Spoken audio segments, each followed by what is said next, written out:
आर्थिक सुनामी आ रही है, भयंकर आर्थिक सुनामी अब आ रही है। उसका कारण है कि हिंदुस्तान का जो प्रोटेक्शन का सिस्टम था, जो इंटरनेशनल इकोनॉमी से एक प्रकार से शॉक अब्जॉर्बर था, उसको बीजेपी ने हटा दिया है। तो एक तरफ से भयंकर आर्थिक सुनामी आ रही है, प्राइसेस बढ़ रही हैं, और ये अभी शुरुआत देखी है आपने। ऐसी इकोनॉमिक क्राइसिस आएगी हिंदुस्तान में जो आपने अपने लाइफ में नहीं देखी होगी। ये हो रहा है, इसको अब कोई रोक नहीं सकता है। दूसरी तरफ क्या हो रहा है, हिंदुस्तान के अंदर, सिस्टम के अंदर इंस्टीट्यूशनल रिवोल्ट हो रहा है। तो आप सोचती हैं कि इलेक्शन कमीशन फुली कंट्रोल्ड है। वो 3 साल पहले फुली कंट्रोल्ड है।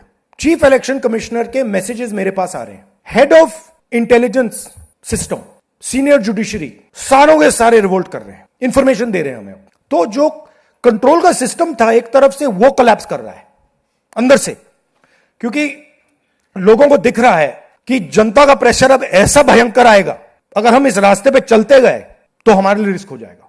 आप क्या सोचते हो, अगर जनता को मालूम है कि इलेक्शन सिस्टम रिग्ड है और जनता की मतलब इकोनॉमिक प्रेशर, गरीबी, दर्द के कारण जनता में गुस्सा आ गया, आप क्या सोचते हो कि इलेक्शन कमिश्नर को डर नहीं लगेगा कल क्या होने वाला है? तो अब क्या हो रहा है, सिस्टम अंदर से ऐसे हिल रहा है पूरा।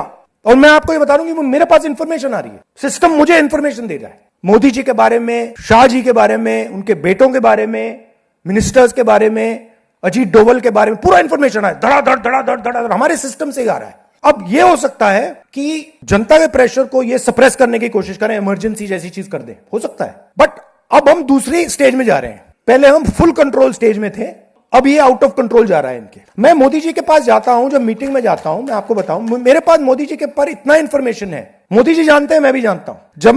जब मैं उनसे मिलता हूं, भैया आंख में आंख लगाना जरा, हिलना पड़ता है, क्योंकि वो जानते हैं कि जिस सिस्टम को मैंने कंट्रोल किया था वो सिस्टम कोलैप्स कर रहा है और पूरा इंफॉर्मेशन इसको दे रहा है। तो ये डायनामिक चल रही है। और आप देखना, मेरे अंदाजे से, मेरा असेसमेंट है, 1 साल के अंदर मोदी जी प्राइम मिनिस्टर नहीं होंगे।